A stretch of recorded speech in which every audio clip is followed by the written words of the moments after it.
that have been pierced many times before. I derive this imagery from the preface of Henry James, well-known quote in his Portrait of a Lady, where he says, the house of fiction has many windows, not just one window, but a million, every one of which have been pierced or still pierceable in its vast window with the will of the individual. Well, this window has been pierced quite often. The meta-theatrical construction of Shakespeare's plays, at least since Lionel Abel's book on metadrama, published almost half a century ago. So this window will lead us to a well-trodden road, but still I think that cracking this window open is fascinating and thought-provoking and intriguing, at least to me. Well, the meta-theatrical realities of, the material realities of Shakespeare's theater is, in essence, meta-theatrical. For obvious reasons. The plays were acted on a bare stage, without any stage props, all male cast. And as you know, Juliet, Cleopatra, and Desdemona were all boy players, while Protestants were protesting outside the gates of the corruption taking place inside, and perhaps provoking Shakespeare to make some of his witty, ironical, and vicious remarks. As is known also that Shakespeare's audience were not merely passive consumers, but were actively engaged in the action. As is known, there was no curtain on the stage, the fourth wall did not exist, but also some privileged spectators were seated on the stage during the performances. Well, on the other hand, meta-theatricality is not obviously specific to Shakespeare's theater, but many realist, naturalist, modernist playwrights consciously applied meta-theatrical techniques whereby they make the audiences or the readers critically ponder over the performance. Chekhov, for example, is a well-known example here. His Seagull, with obvious meta-theatrical features, not only because of this play within the play technique, but also because of its intertextuality with Hamlet. Arkadina and Trepliev in the Seagull has they quote lines from Hamlet, but also the stage directors, Hamlet and Trepliev, have close connections because of their function in the play as nervous directors and also their Oedipal instincts. Of course, there are many more examples, like Prandello's 6 Characters in Search of Arthur, Thornton Wilder's Our Town, Tom Stoppard in his Rosenkranz and Guildenstern provide us with meta-theatrical instances, and obviously Beckett's self-conscious characters who are aware of their theatricality can be associated with meta-theatricality. Now, I don't think that we need definitions of meta-theater, but just, I mean, since this is like a in-class lecture, I'd like to just give some basic definitions. It is exactly like, as you all know, metafiction, and by meta-theater we mean drawing attention to fictionality of the text, and in our case, the artifice of the performance. It means consciously, in other words, blurring the line between fiction and the real, and hence a character or characters invite us to partake in the action of, or in the imagination, the act of imagination, and take a critical stance in the form of Brechtian alienation. This means that just as Brecht disrupts the sense of reality by distancing or alienating or defamiliarizing the actors and the audience alike, meta-theatrical elements likewise distance us, alienate us, defamiliarize, and we are provoked to get involved in the act of imagination and think critically about the actual circumstances. In this sense, metatheatricality is anti-Aristotelian, and for the same reason, metatheatrical instances sometimes function as documentaries. They give us documentary details. So if you want to have a further idea about the actual circumstances of Shakespeare's theater, seek out metatheatrical instances. Again, as is known, metatheatricality is commonly characterized by play within the play technique, and as well as some ceremonies, masks, or eavesdropping scenes within the action. So they also invite us to perform symptomatic reading, as theoretically suggested by Althusser or Meschery. Now, I want to share a couple of quotations from the plays. So I think what I shall do is just to use this share button, if I can. Let me try. But please, when I do this, don't look at my terrible desktop. Why can't I do this? Züleyha Hoca, can I not share a couple of quotations from the text, from the play? Hocam, you should be able to. Just one second, please. Can you help me? Well, it made me quite nervous. I'm used to this platform. I'm teaching online, and some of my students are here, I think. And well, I do teach almost 3 times a week on this platform. I don't know why I cannot use. You should have functionability. But I don't. Why don't I? Look, let me see. Okay, yalnızca toplantı düzenli. Well, you know, because I entered from another. Okay, hang on. Entrance. It's bad. I'm sorry. No, that's perfectly okay. I do these so easily during my classes. What happens? I don't know. Okay, hang on, hocam. Okay.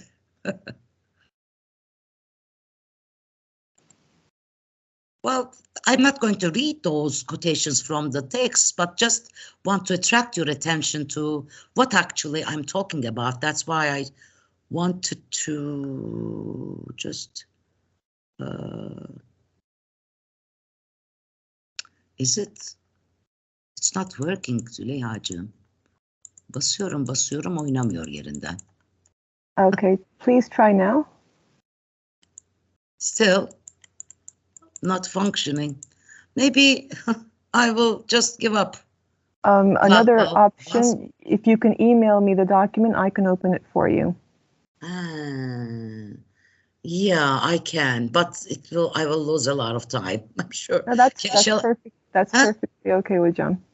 Shall I do it, or just email it to me and I'll open it as soon as I get it.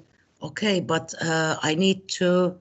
Okay, let me try. Okay, I'm still with you, am I?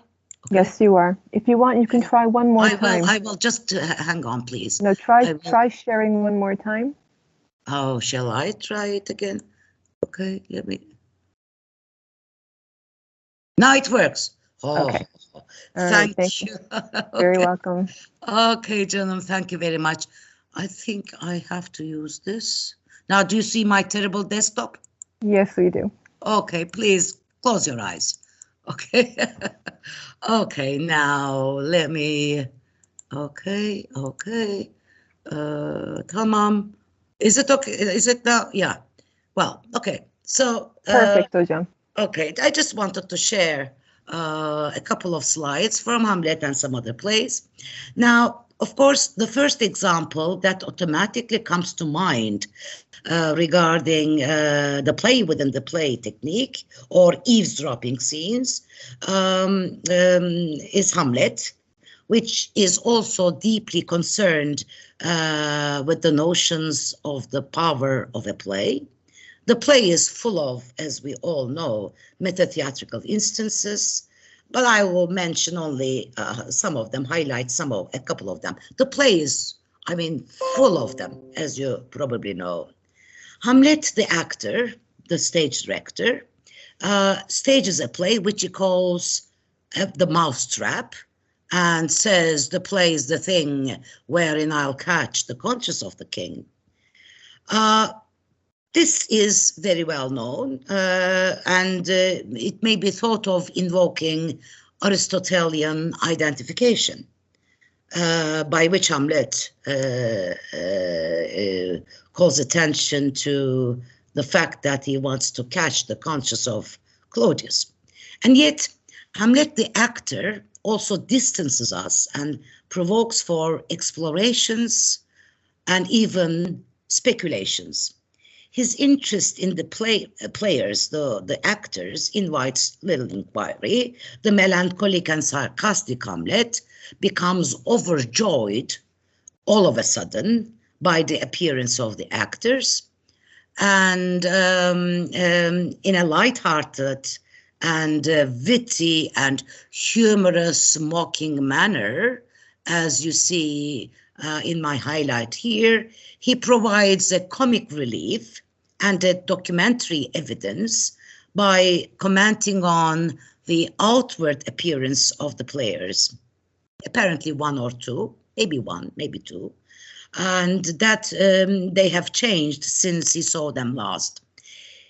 It seems that they have got taller and grown some beard, and probably their voices have also changed. So Hamlet says, "Pray God your voices be not cracked within like a piece of uncurrent gold," which is, I mean, this instance is obviously metadramatic, but this joke invokes in my mind automatically an intertextual metatheatricality, because it attracts attention to Portia's remark about her own voice in The Merchant of Venice, when Lorenzo recognizes Portia by her voice. Portia says, "He knows me as the blind man knows the cuckoo by the bad voice."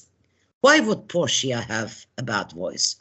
Well, probably in the original performances, maybe in that very performance, the boy actor playing Portia was actually at the verge of young manhood and with a bad voice.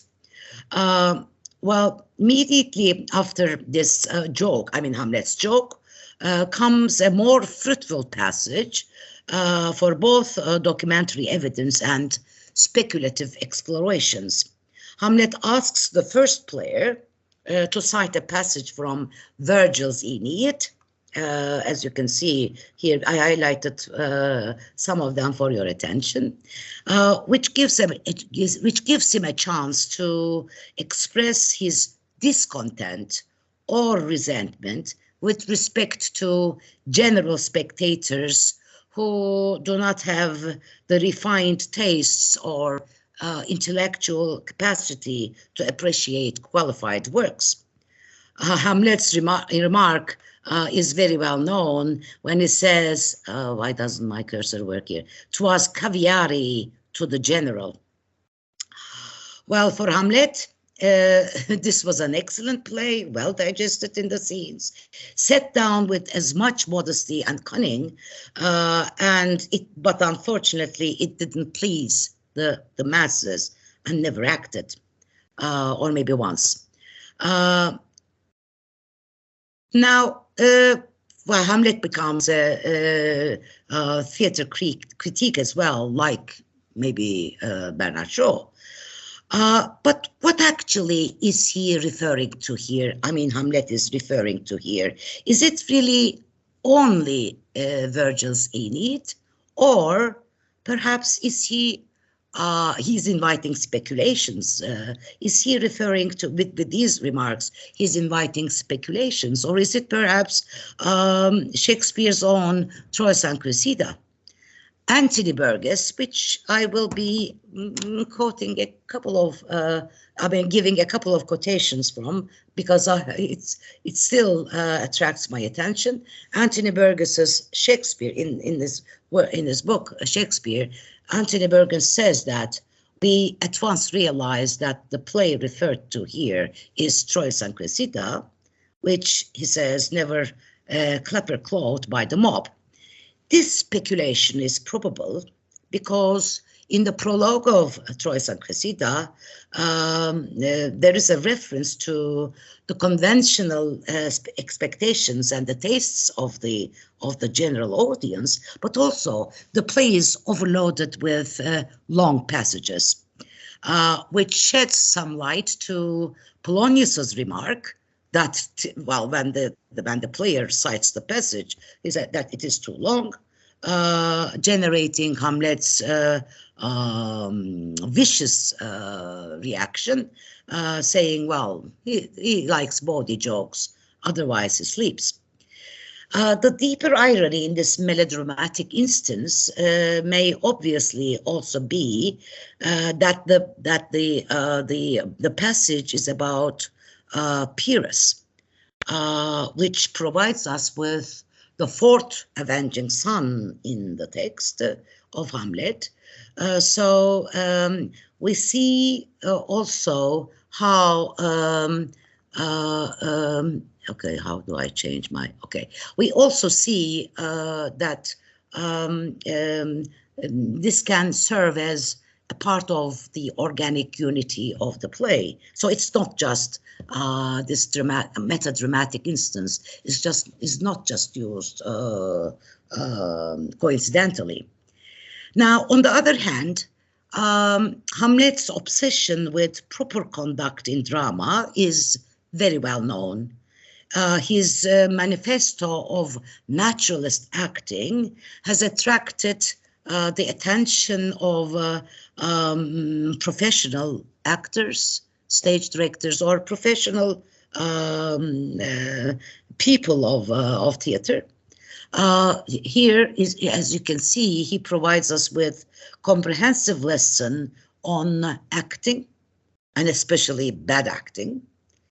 At the end of this lesson, Hamlet mocks and assaults the bad acting and those villainous clowns who improvise and entertain only the barren spectators, demonstrating their own pitiful ambition.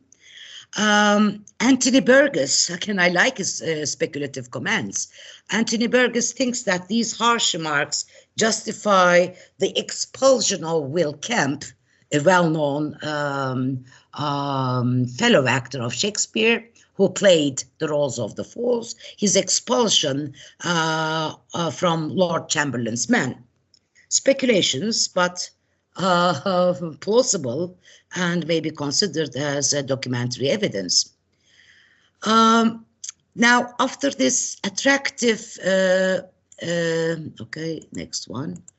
Okay, after this attractive distancing interval comes a further metadramatic or intertextual exchange between Hamlet and Polonius.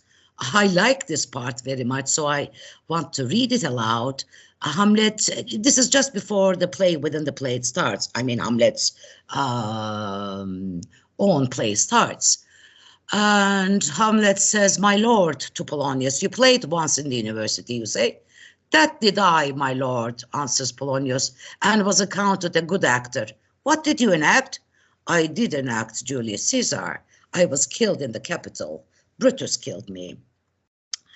Now, this exchange provides the same sort of distancing effect just before the play within the play starts.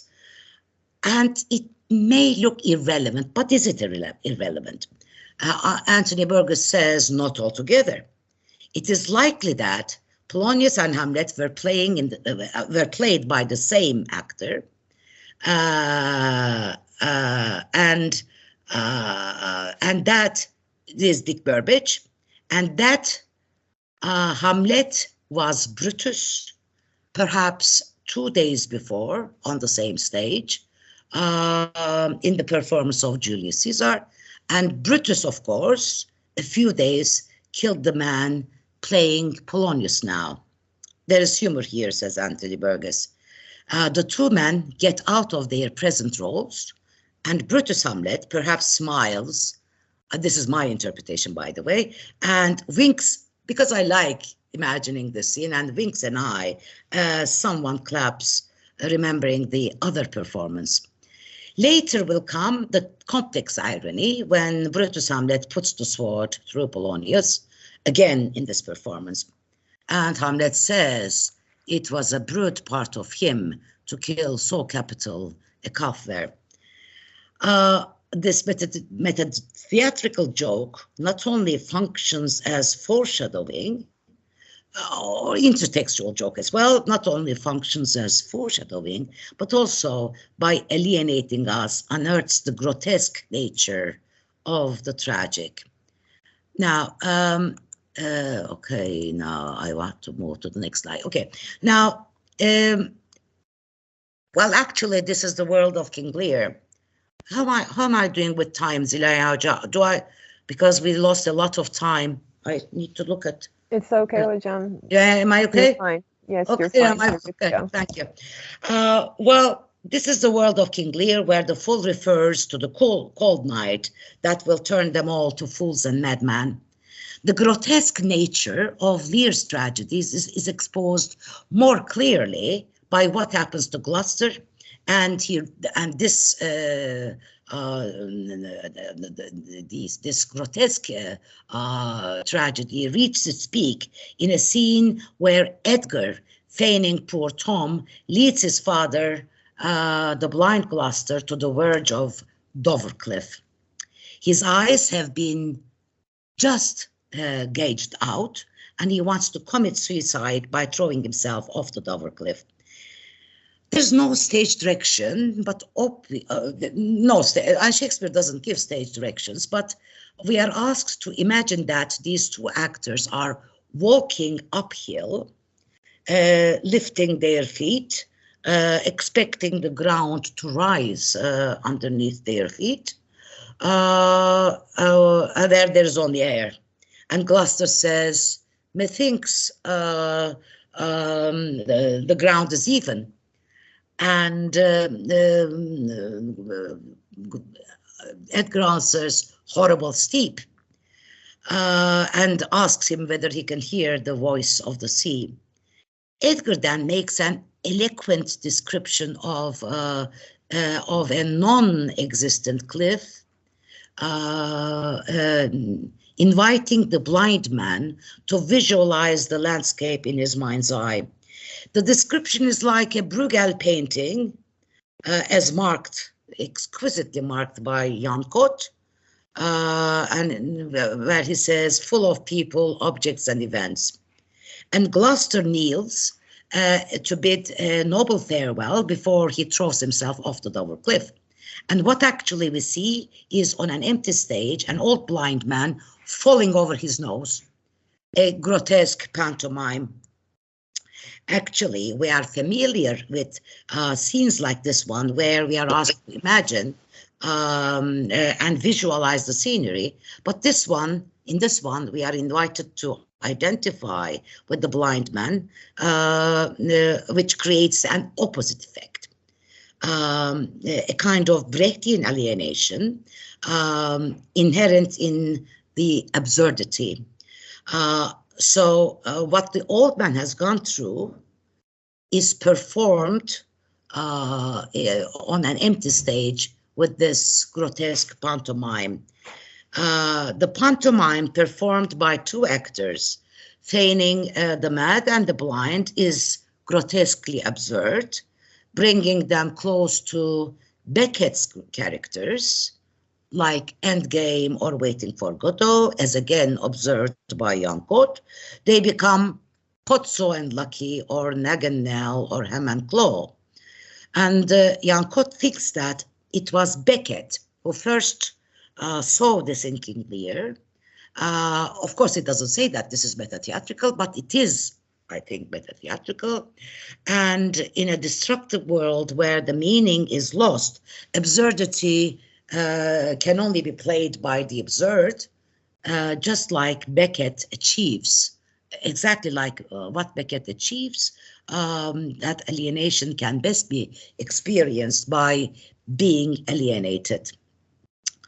So this philosophical buffoonery, I think, exemplifies how Shakespeare makes use of every means to turn the disadvantages of his stage into advantage. Now, Shakespeare is well aware of the limitations of his stage and sometimes grapples with the obstacles with effective use of chorus, as for example in Henry V. Played by a single actor, the chorus explains to the audience the difficulties of staging the battlefield of Agincourt in a modest and playful apology. He says, "But pardon, gentles all," the chorus says, "this unworthy scaffold, this wooden awe will bring forth so great an object." And he goes on, he goes on to appeal to the imagination of the audience, the chorus I mean, by the same humorous and playful apology, again before the Battle of Agincourt starts. And he says, "Oh, for pity, we shall much disgrace the name of Agincourt with 4 or 5 most vile and ragged foils, and turn it into a ridiculous street brawl." I'm paraphrasing here, obviously. He thus asks the audience to sit and see, minding the true things of what their mockeries be. The chorus seems to be preparing the audience what to expect and what to imagine, but his plea, which is both playful and modest, may be misleading. What he tells and what he actually happens on the stage do not exactly clash, and we are faced with a contradiction.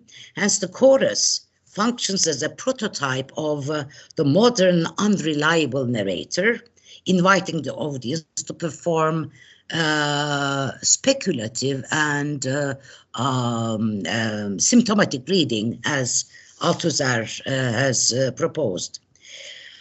We are distanced not only to imagine a fictional battlefield with all the horses and so forth, but also rethink critically about the conflict between official history and reality, between illusion and reality. Now, the boundary between illusion and reality is a common theme in Shakespeare, which automatically calls attention to a stage convention of cross-dressing and disguise. On a stage where boy actors play the parts of women, frequent employment of cross-dressing might be seen as a natural outcome for practical reasons. But this also invites us to consider the nature of role-playing. The boy actors become women on the stage, and when they become men again, they blur the line between fiction and reality, attracting our attention to the artifice. Briefly put, considering cross-dressing automatically brings us close to inherent meta-theatricality. Twelfth Night in this regard furnishes us with fruitful case to explore the meta-theatrical constructions of the plot. And here in Illyria, where ambiguity pervades this festive comedy, pervades the festive comedy, disguise gains further significance, for everything is both real and unreal. Cross-dressed as Cesario, Viola role plays and consciously aware that she is not what she is. And furthermore, as she also woos Olivia on behalf of Orsino, she assumes an additional role, also bound by the script devised by Orsino. So she says, "I can say little more than I have studied."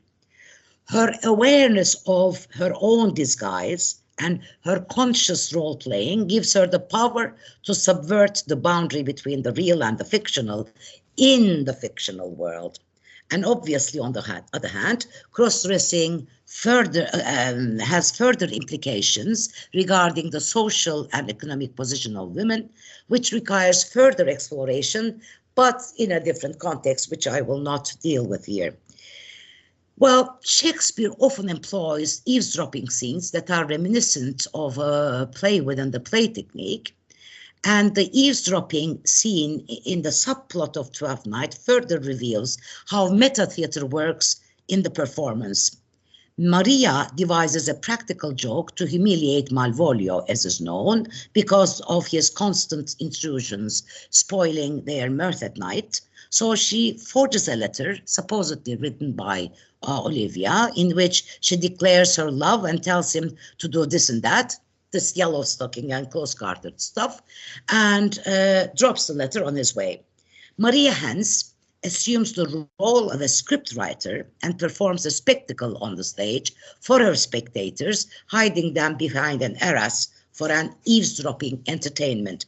Malvolio, assuming himself alone, reads the letter, voices his desire, and believing that Olivia is in love with her, ridicules and humiliates himself in the eyes of the spectators, which is very cruel and wildly funny, obviously, but hence Fabian, one of the spectators placed on the stage to watch the entertainment, comments, if this were played upon the stage, I could condemn it as improbable fiction. Well, and finally, at the end, the clown, it's called the clown here, but Feste, I never call Feste the clown. Oh, what happened? Okay. Well, yeah. Now, he reminds us that what we actually have watched is a play, is a performance, and they will strive to entertain the audience every day. Oh, okay, no. I want to go to my last slide. Oh, what? Okay, I think this one. Okay. Now, given the constraints of time, I will just look at very quickly at The Tempest, considered as the most meta-theatrical play of Shakespeare. As is very well known, Prospero, the patriarchal father, the colonizer, is also the magician, which means that he's the creator, the writer, the playwright, the scriptwriter. His magic wand symbolizes his magic pen, which he has created by which he has created many lives and took them back.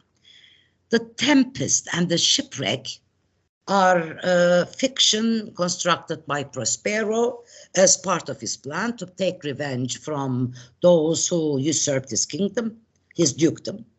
But in this farewell to the stage, no harm is given to anyone. Instead, the play ends with marriage between Miranda and Ferdinand, which may also imply a unification between Milan and Naples that will take place many years later in the 19th century by the unification of Italy, as you know. And the audience is consciously aware that it is Prospero who sets up and controls the action and manipulates the characters. When Miranda, in the very beginning, wants her father to allay the waters, he says, calm. He wants her to calm down. No harm is done. We are made aware that we are in a fictional world in the playhouse, watching a direful spectacle, in Prospero's words, and Prospero expresses this clearly at the end of his own theatrical performance, The Mask, on the stage that he devised in honor of married couples, in this very well-known speech that I really adore. He says, our revels are now ended. These actors, as I foretold you, were all spirits and are melted into the air, into thin air. Prospero's reference here is both to the performance that he staged on the play, and the goddesses Juno, Ceres, and Iris that took part in this masque, and also to his own dramatic career, which he decides to conclude, and he really does. This is his last play, I mean, with the exception of Two Noble Kinsmen, which is considered to be penned not by himself only.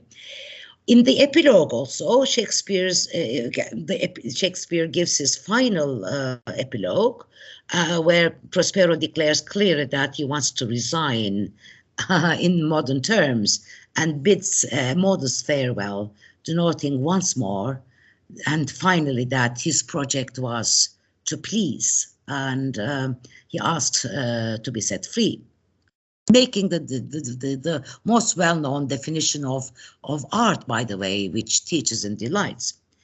Now, it is crucial to note that in this final play, Shakespeare provides a good example of careful plot construction as well, in Aristotelian sense, with unity of time, place, and action, a well-devised play. There are 3 references that I know to the time, making us aware that the action play takes place in The Tempest, less than 4 hours, a real-time performance.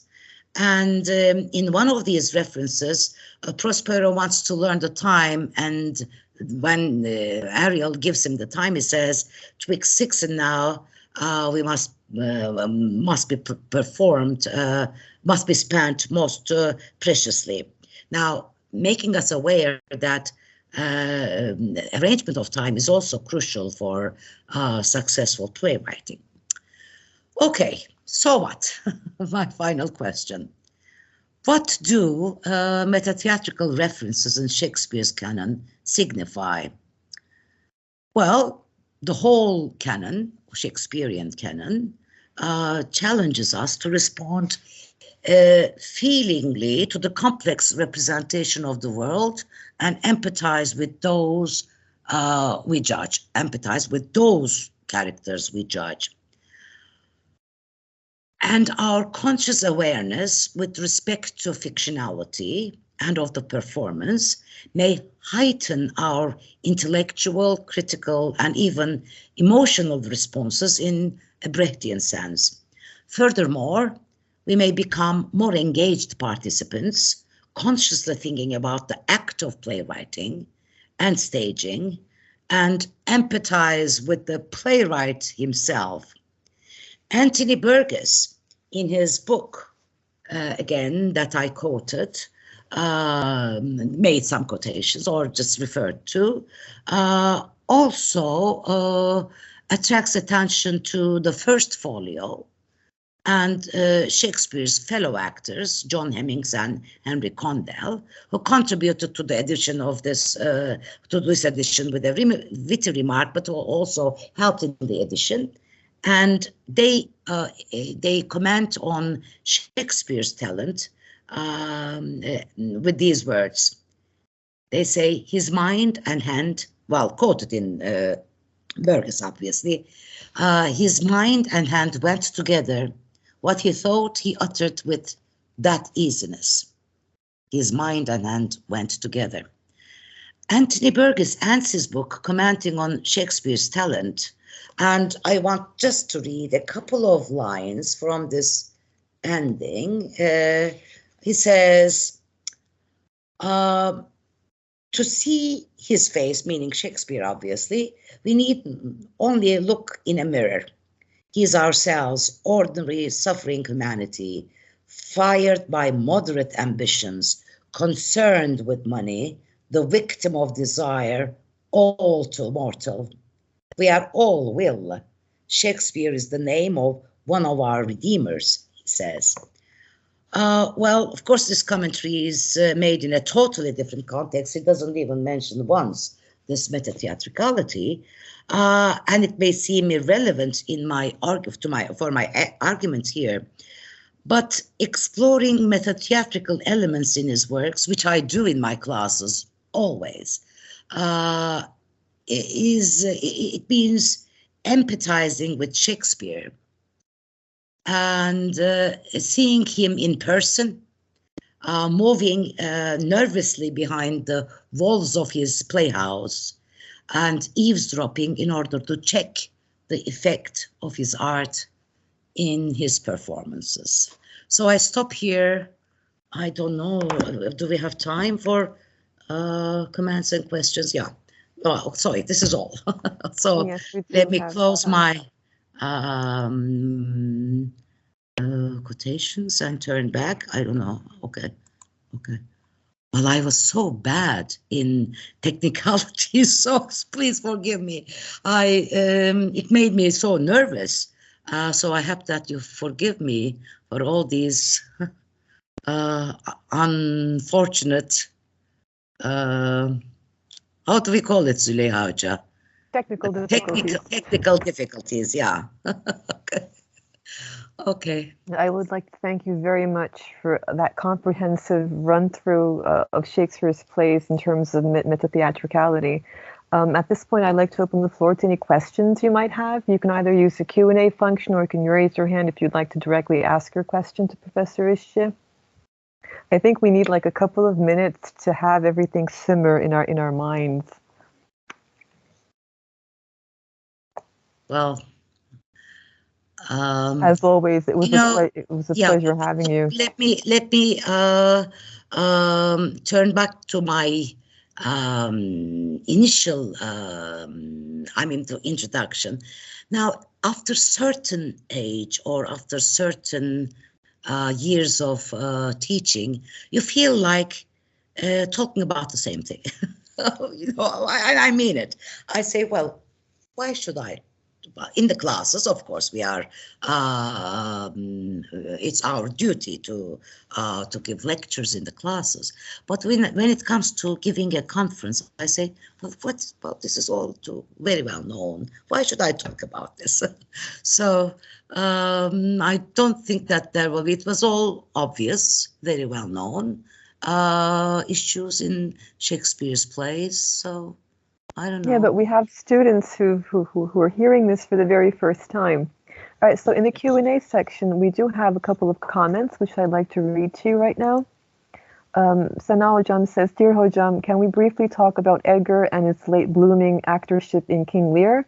I always admire his talent as improvised poor Tom. He never reveals his potential in the first parts of the play, but later he is so successful that he almost single-handedly influences Lear and becomes his Theban philosopher, of course, leading him into madness. Yeah, but yeah. Well, thank you very much, Sena Hoca. Why didn't you just come up and ask it here? Sena Hoca, where are you, Senacığım? Where are you? I'm here, Please Hocam. just turn on your camera. Let me see you. Why? Well, okay. Yeah, please. I'm afraid. The lighting is terrible. Why didn't you I'm sorry, the lighting is terrible. Well, I would be more happy if you asked it yourself. And please do. I mean, why don't you? I mean, we know each other, and this is a platform where we can talk, ask questions, and answer them. So, what exactly do you want to know about Edgar? Hocam, I love King Lear with you. I always remember you when I'm reading it or teaching it. But I don't know, King Lear. Can I ask a question? Did I refer to metatheatricality then in the text? I didn't. You talked about Edgar and Gloucester's grotesque mock suicide situation, but. Yeah, I immediately remember that I was planning to ask a question about actors, successful actors in Shakespeare's plays, because probably the best actors are the villains, starting with Iago, of course, revealing who they really are, and of course presenting someone different or planning to be someone different. And among all, actually, Edgar, because we recently finished studying King Lear in the classroom, and I remember that Edgar's late blooming. I mean, we never imagined that Edgar could be such a person that he can act out of his limits. I mean, he has become so different, kind of poor Tom, a beggar.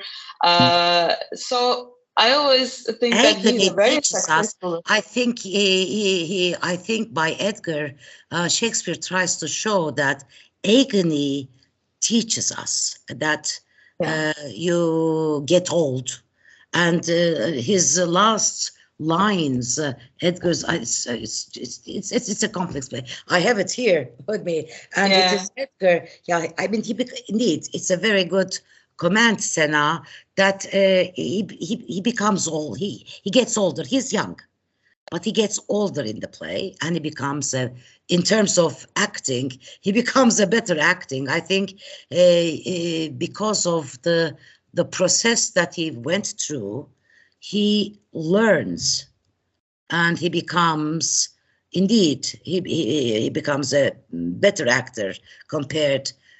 And well, he was quite foolish in the beginning, is he not? He's quite foolish in the beginning. Exactly. Not being able to understand the plot. Yeah, and sometimes you want to say that, well, isn't he foolish not to understand this plot devised by Edmund? It's so obvious. But later on, by experiencing the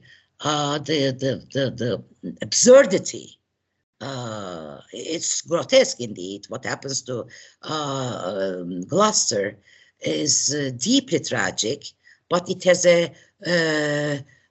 played on the stage. It looks like so it teaches, I think, Edgar, and this is why his reference to his last words. Is it not his last words? Senauja, that yes, the ending. The ending, yeah. He ends the play. He ends the play by where is it? I can't memorize. I'm sorry. The weight of this and time we must obey. Speak what we feel, not what we ought to say.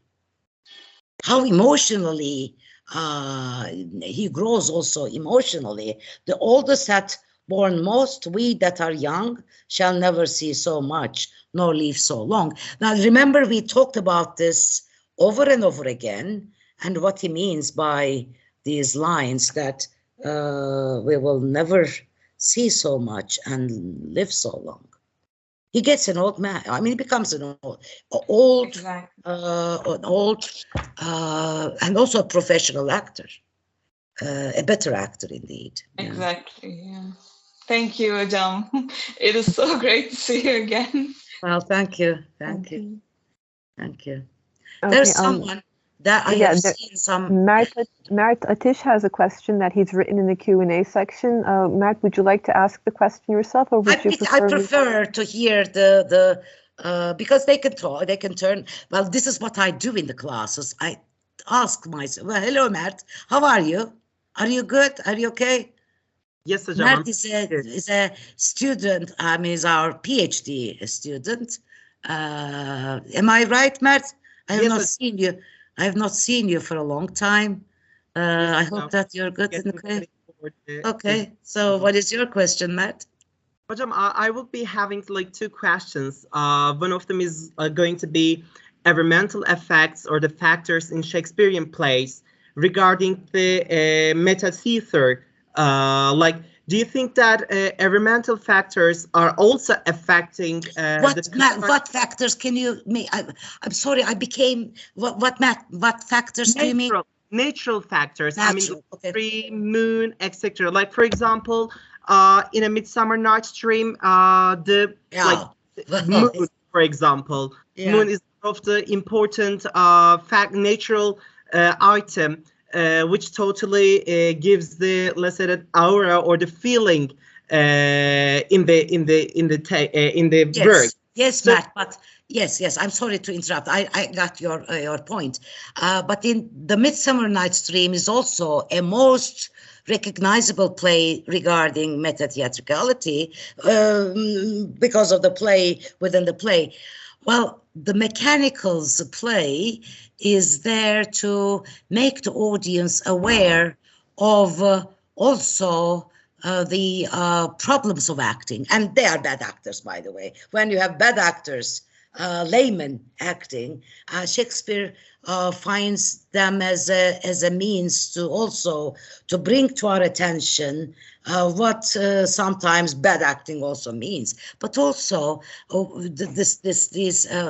I don't think that he's dealing with the natural fact. They say, well, they attract our attention to the moon, and they want to learn when the moon is up. Is this what you might want to say? They want to learn when the moon is up.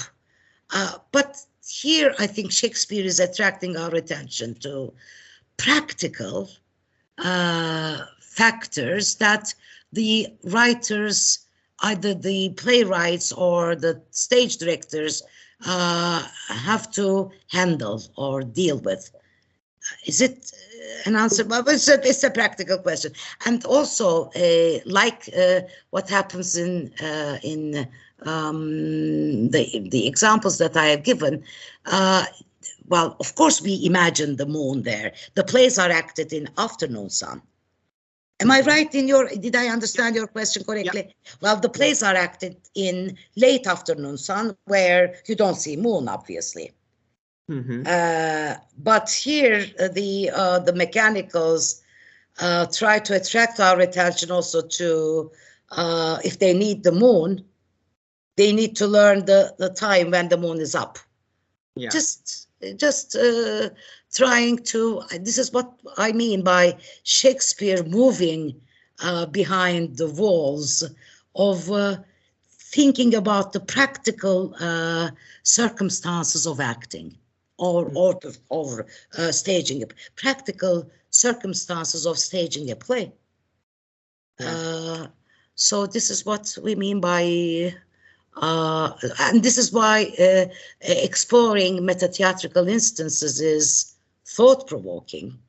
And also, there's not just one answer. Of course, you can give, you can think of many more answers to the same situation, I think.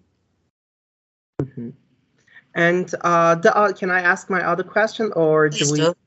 Yeah. Please. Hocam, like, as we know that, like, there are very, how can I say that, outstanding female characters in Shakespearean plays. Like, probably most of them are like against the Renaissance society's norms, like, because they are just like showing the different masculine behavior sometimes, or sometimes a family. Like Olivia and Portia.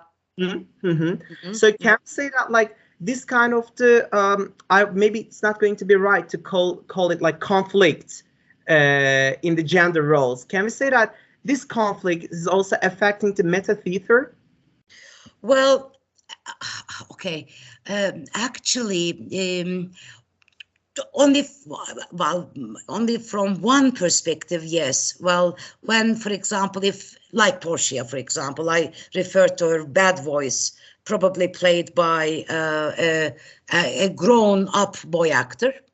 But other than that, Shakespeare, I mean, I don't think it is related to this problem. I mean, that Shakespeare attracts our attention to the position of women in Elizabethan period, but it is not directly related to meta-theatricality or cross-dressing, because, I mean, I tried to attract your attention to Olivia Cesario because it gives me a chance to talk about conscious playing, okay, conscious role playing.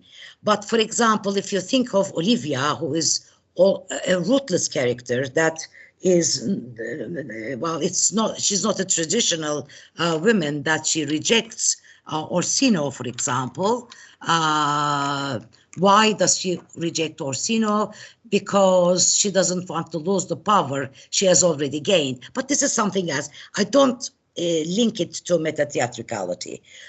Well, but to answer your question, I would say that yes, there are such women especially in the comedies,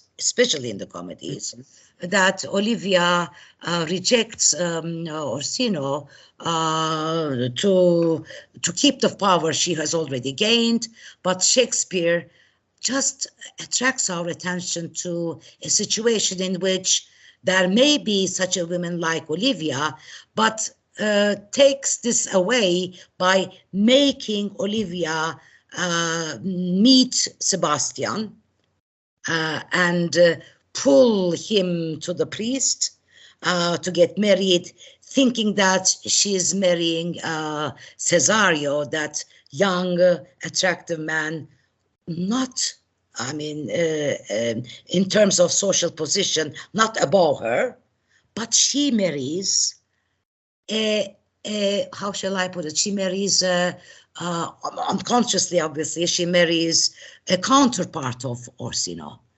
There is not much difference between Orsino and Sebastian. Mm-hmm. They are almost the same, okay? And so poor Olivia will be very much disappointed in the open-ended end of the play. If we had a chance to see her in the future, we would see a very disappointed woman. She wanted to do, now in other words, to answer your question, yes, Shakespeare brings to our attention some unusual women in the comedies and makes us think about this, but later, only Portia may be different, by the way. Portia, this male-looking character, in terms of meta-theatricality as well, Portia is different. Portia keeps her power till the end, and I think that this terrible Bassanio this time will be disappointed in the open ending of the play. I mean, in the future of the play, he will be disappointed to be with a woman who is more powerful than himself. Portia is indeed, and she demonstrates her power as a lawyer as well at the court. But in essence, in actuality, there were no, it was not even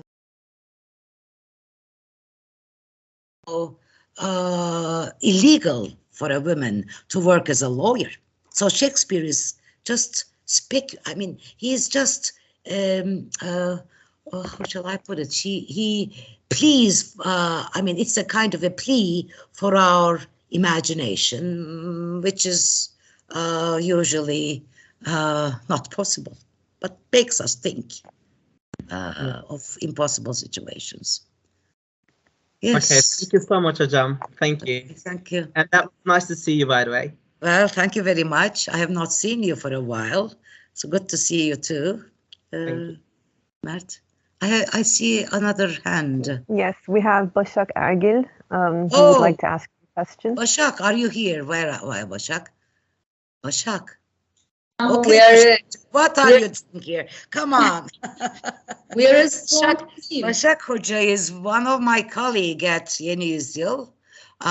Let me introduce you to my former colleagues and students. Başak Hoca, good to see you here. Yeah, we have taken the great opportunity and chance to be in your academic circle and learn from you as much as we can, whereas we do not have much time. We are very busy. So that is why we don't even have time to just one moment to see each other. We are working and working. Terrible, terrible, I know. Okay. And as you may imagine, I'm going to ask a very pragmatic question in terms of the future of maybe Shakespearean studies, because we have many very successful and enthusiastic candidates like Mert, Özgür. I have seen them here. They're all listening to you.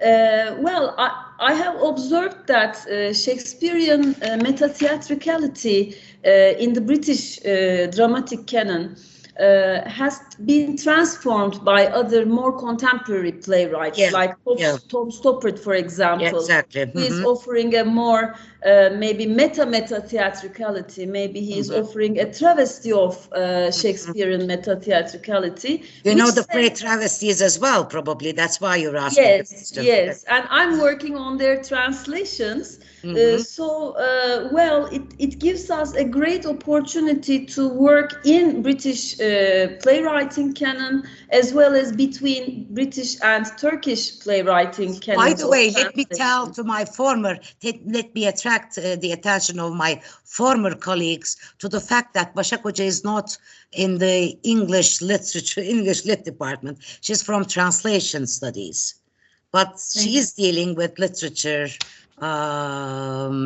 lately, so to say. Okay. Thank you, Hoca. And I have observed this opportunity to for our candidates to work in the canons, because these transformations of meta theatricality say us some things about, you know, the construction and deconstruction of canonical conventions, I thought. So what do you think, Hocam, about the future of Shakespearean studies? Is there still room for us and our candidates to find original topics and, you know, to deal with them in original ways?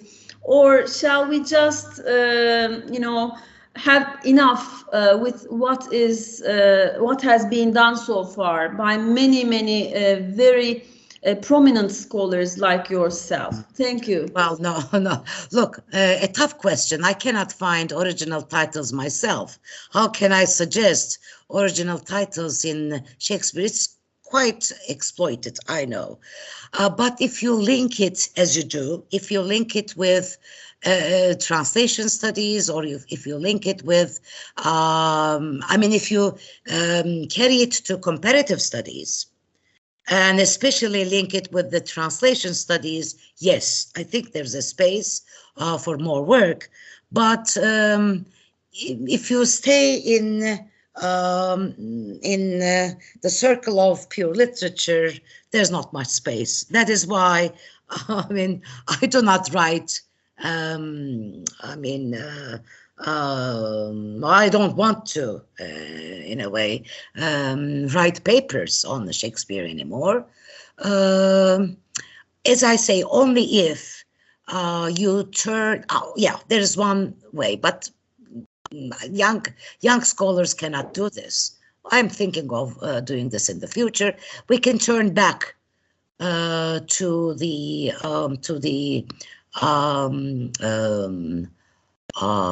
dealing with the form. This is why I am interested in meta-theatricality, because I mean, dealing with their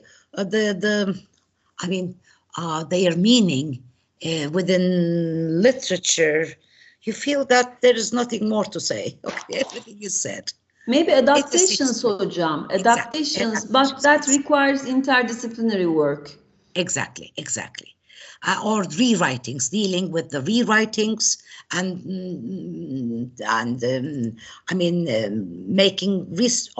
writing about the work itself and its rewriting together, or adaptations. It is and adaptations, as you did in other cultures, in Arabic culture, for example. If it is done by articulate scholars, there is still much work there, I guess.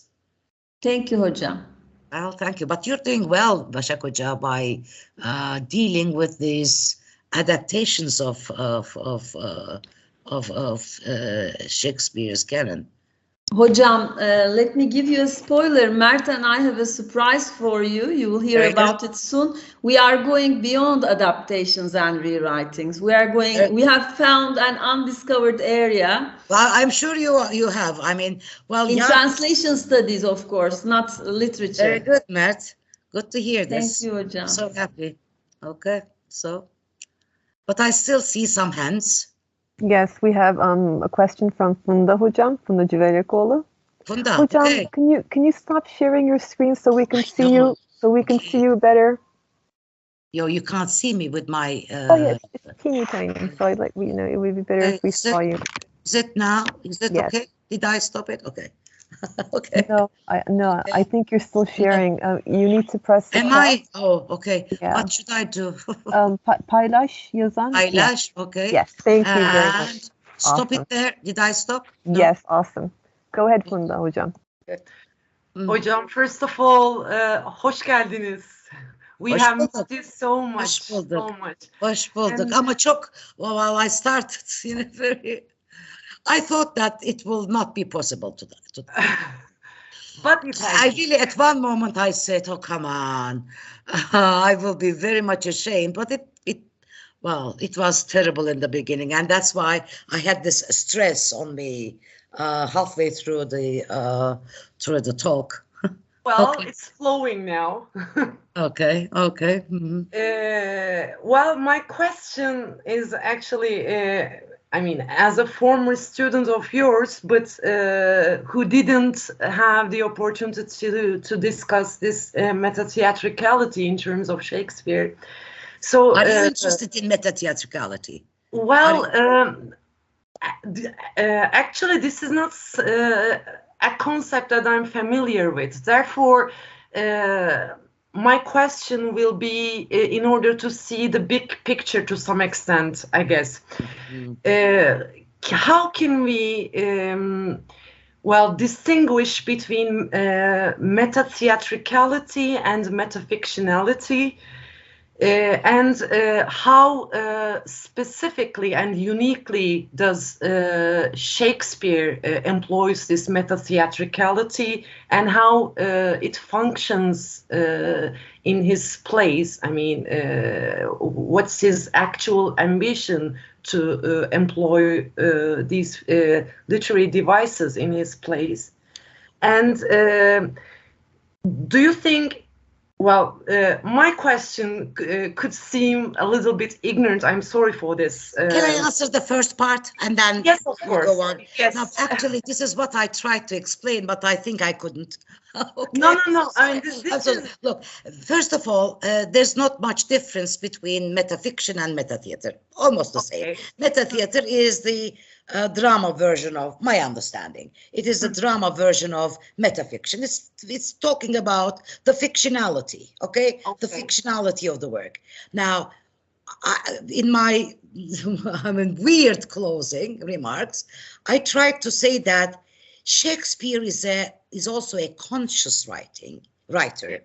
He's aware of the practical circumstances, very much aware of the practical circumstances of his theater and the limitations, the drawbacks, etc., etc. And he tries to turn these limitations into advantage by, I mean, of course, he was not aware of the word meta-theater. How would he? I mean, so let me also recall Terry Eagleton's comment, where he says it is difficult to read Shakespeare without thinking that he's not familiar with Derrida, Freud, and I add to his list. Beckett, Brecht, etc. Well, he says that it is difficult to read him without thinking that he was familiar with all these writers. So Shakespeare obviously did not think of meta-theater when, I mean, it's a term coined by, I think, by Lionel Abel in 1963, I guess. But we've been talking about meta-theatricality and metafiction in other contexts for a long time. But what I try to say is that Shakespeare knew the limitations of his theater and wanted to attract the attention of his audience to this theatricality. That, look, he was trying to say, this is actually a play that you are watching, but you have to use your imagination.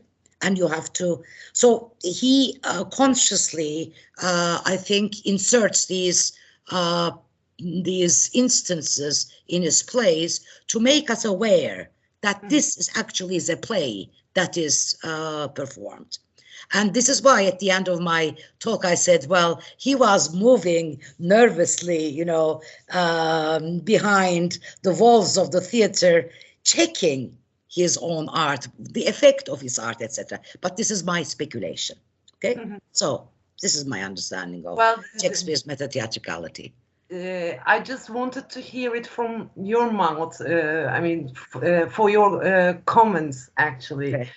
So, do you think, can we say that Shakespeare can be regarded as a playwright avant la lettre? I mean, before his time. Of course. By saying, of course, by integrating those dramatical aspects. Exactly. This is why I attracted the attention of Terry Eagleton's comment that it is difficult to read Shakespeare without thinking. I can find well, they are all in my, because I'm teaching, and this big table in my living room is full of books. This is what. Okay. Well, we should be finishing. This is where he says, and I like it very much. He says in the introduction, he says, though conclusive evidence is hard to come by, it is difficult to read Shakespeare without feeling that he was almost certainly familiar with the writings of Hegel, Marx, Nietzsche, Freud, Wittgenstein, and Derrida. And I say I would add to this list Beckett, Brecht, and many other writers. He was away. Well, it is difficult. This also, for example, in The Tempest, I am attracted by the fact that he implies unification of Milan and Naples. Come on. How many years to go to unification of Italy in the 19th century? How come? I mean, this is just, I think, this is the miracle that is difficult to explain. Maybe this is also the miracle of the drama as a genre. Exactly. Miracle of the drama. Drama is, I think, a theater. Well, yeah, it's, but all the art, let's say, generally the art, not only drama. Thank you very much, Hocam. Okay. We have a question from Özgür Karakaş in the Q&A session. Would you like to ask the question yourself, Özgür, or shall I? If you're here, however, you and our dear respected professor, thank you very much and for hosting this event.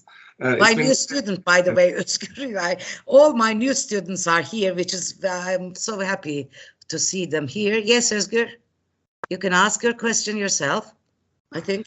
Yes, Hocam. First of all, I'm honored and thrilled to be taught by the best Shakespearean expert in Turkey, in my humble knowledge. No.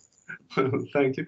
And I am alienated myself so much. You cannot imagine how much alienated I am. Thank you for Anthony Burgess's wonderful ending. I read that in Istanbul University, but Hocam, because of the limited time, I was going to ask, how would you, I mean, we know that Aeneid is to a certain extent, I mean, intertextual, but how would you relate it to metatheatricality, Virgil and Aeneid, please, metatheatricality, because we know it is intertextual, but what about metatheater, how they are related? Thank you very much, Hocam.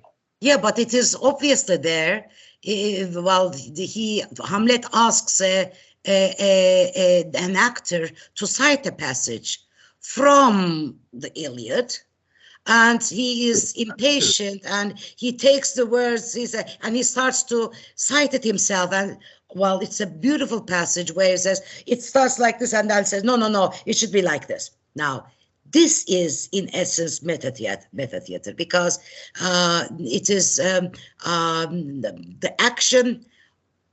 Well, I will come to your question, but he wants an actor to cite a well-known classical work on the stage in his own play, which can be also interpreted as Troilus and Cressida. But more than that, as I tried, I implied, but maybe didn't explain it well, but that passage is actually about Pyrrhus and his own revenge by killing Priam, the king of Troy, in order to take the revenge of his own father, Achilles, that was killed by Paris, the son of Priam. So, well, the passage is intertextual, I think, because here we are now hearing another play in the play, okay? A play, it's not a play, it's an epic, but in the play.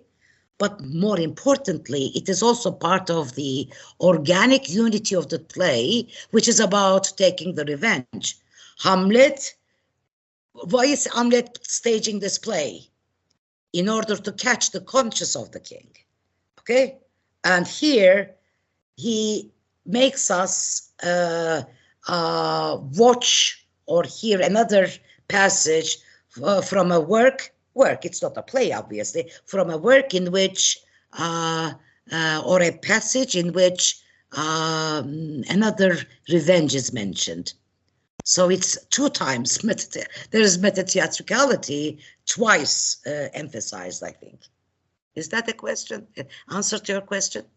Yes, I mean, I humbly know about periods and intertextuality there, but well, so it is mentioned.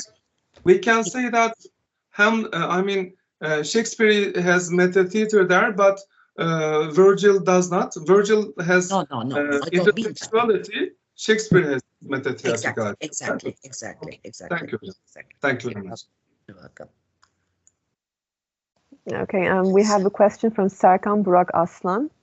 If you're here, please go ahead and ask your question.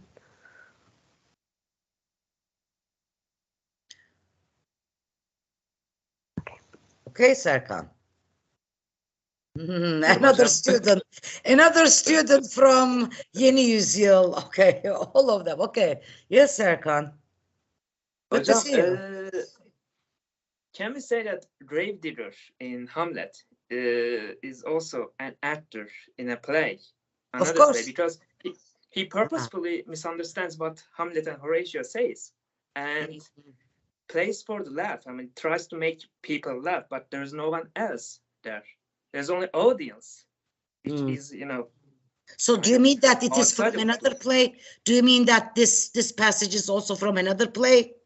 Do you mean this? What I mean is, the Gravedigger is also playing like a part from another play, purposefully. An actual play, do you mean? An actual play that was written? Not an actual play. No. Of course, you're right. Yeah. Well, Well, the answer is yes, obviously, to your question. But it's not an actual play that was written before. But of course, they are also a kind of improvising, and they they are philosophers. How can gravediggers make philosophical statements? They are like philosophers. They are like lawyers. So of course, it is a most dramatic, metadramatic moment in the play. But as I said, because of limitations of time, you cannot deal with all metadramatic references in the play. Well, Hamlet is full of them. I mean, one can have a whole semester discussing metatheatricality and Hamlet, and I'm sure I will be able to find many more passages that I am not totally aware of now. The more you read, the more you realize. This is again the miracle of Shakespearean play. So thank you, Serkan. So the answer is yes. Simply yes. Yeah. It was nice hearing you, and thank you. Again. Thank you. Well, but as I say, I was quite. If it's okay, we have, I think, one more question. If you're up to it. Yeah, because it's we are all tired. It's more than it's almost 2 hours now, is it? No, well, we started late, so we're still in our own time limit. Neslihan Köroğlu, you might remember. Oh no! Oh, well, it's nice, Neslihan, my dearest Neslihan. Let me see you. Let me see your face. Beautiful face. Thank you. It's good to see you. It's good to see you too. I've missed you a lot. Me too, hearing you. Our good old days at Yeni Yüzyıl as well. Yes. And I know that you've been to Scotland and did some more Shakespeare.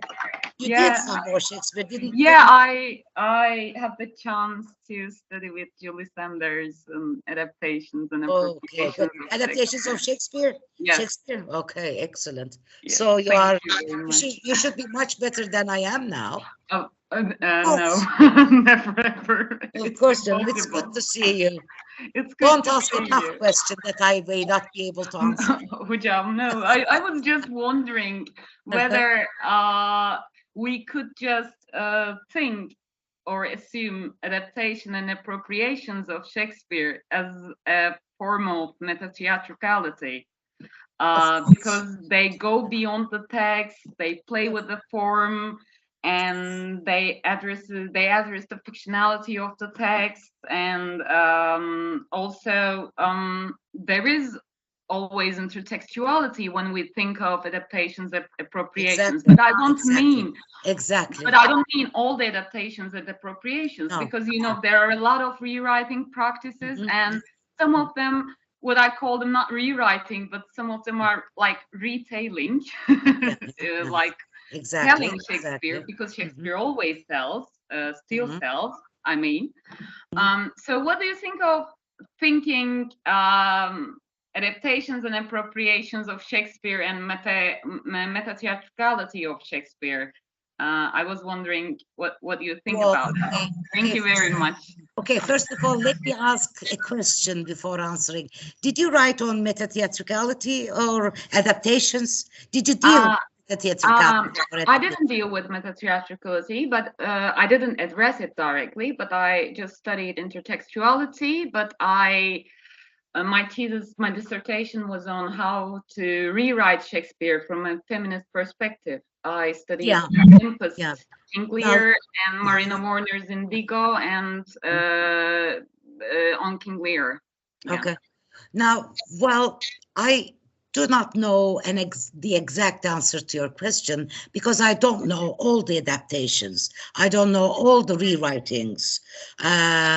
But if you choose a relevant, for example, I think Stoppard is consciously aware of meta-theatricality. Stoppard's Rosencrantz and Guildenstern are dead. And this is why, I mean, it's been so popular. So my answer is, I cannot give an exact answer, but I can ask you or request from you.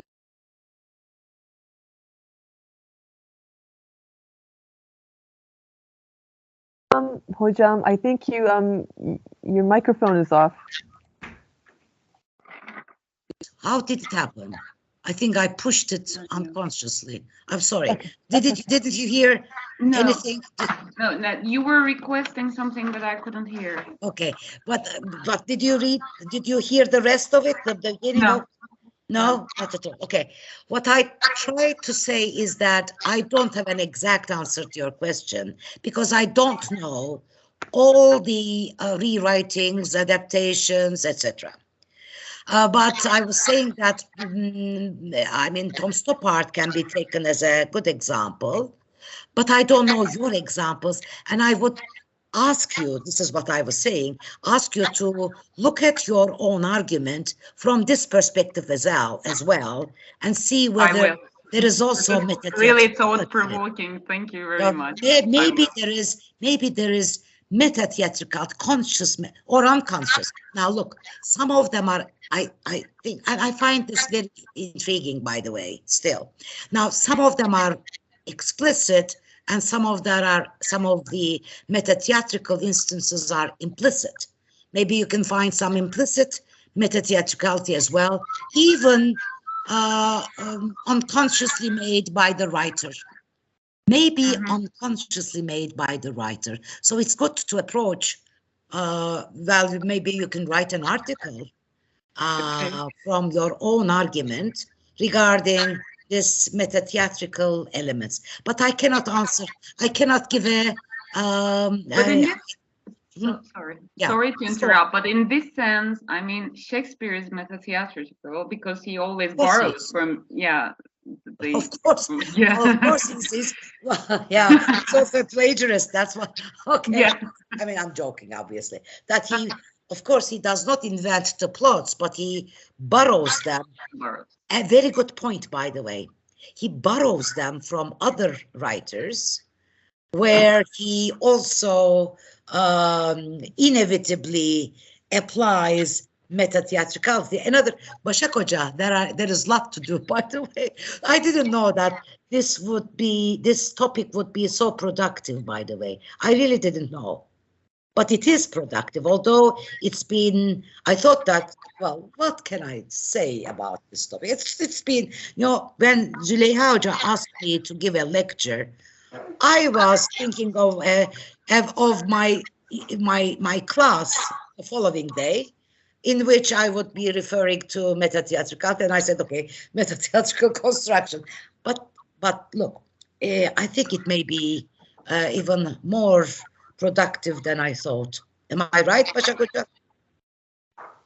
The adaptations and even... Hocam, yes, because as my colleague has stated, it is not easy to frame or properly define what adaptations are, or what retelling is, or what a rewriting is, and even such a discussion seems to be very fruitful, because people are playing with Shakespearean texts in all senses, and it may mean something for new researchers, but of course that doesn't mean, you know, they will not learn Shakespeare properly. That takes, you know, the double the work to do. First they have to learn about Shakespeare, and then they will have to see how Shakespearean texts are recycling or circulating across canons or across genres. Mm-hmm. Yeah. Okay. Actually, Hocam, so thank you, Neslihan. It's very nice to see Neslihan also could have been with us, Başak Hoca. She could have been. She was so helpful in the beginning of the first days of establishing this faculty. She helped me a lot. I've learned a lot. Thank Neslihan. She was with me. She came with me to Istanbul, to Yeni Yüzyıl. And I never forget those days, Neslihan. Me too. You did very fruitful. No, you helped me a lot. Thank you very much. I've learned a lot. Thank you, canım benim.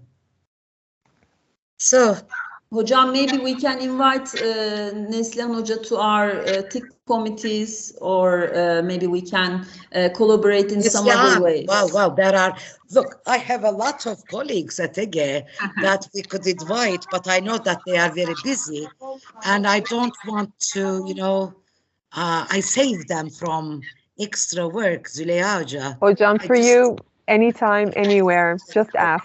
All you have to do is ask. You don't even have to ask. Just tell us where you want us to be and we'll be there. Thank you, Janam. By the way, you have many, many messages, both in the Q&A and in the chat box, saying thank you for your comments, for, you know, opening doors in our minds to new things. Like, I mean, it may be old for you, but, you know, there are new students that are meeting meta-theatricality for the first time. So I think it was very, you know, interesting for them to hear about it, specifically from one of our Shakespeare experts in Turkey. I really do miss listening to you. This was a pleasure for me. Now, well, I have to say I feel old and tired and alienated, and I say, what am I doing in this arena? Let me turn back to my home and do whatever I like, read whatever I want to. Okay, I'm so tired, and it was for you that I accepted. I am rejecting all the appeals of this. I mean, so much. I say, please. I always say, please don't ask me anything. I never accept, but only when it came from you. I mean, how could I have? Would you like me to walk you down memory lane? This is I'm not sure if you can throw it away.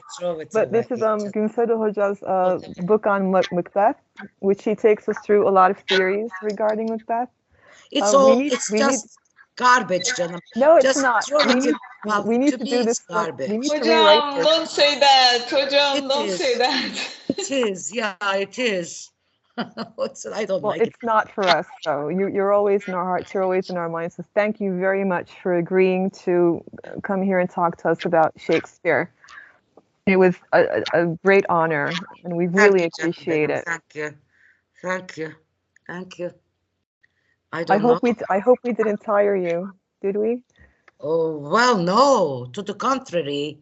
I feel good. I really do. Yeah. So, okay.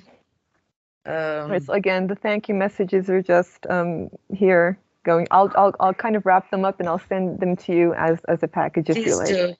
Please do, because I am very bad.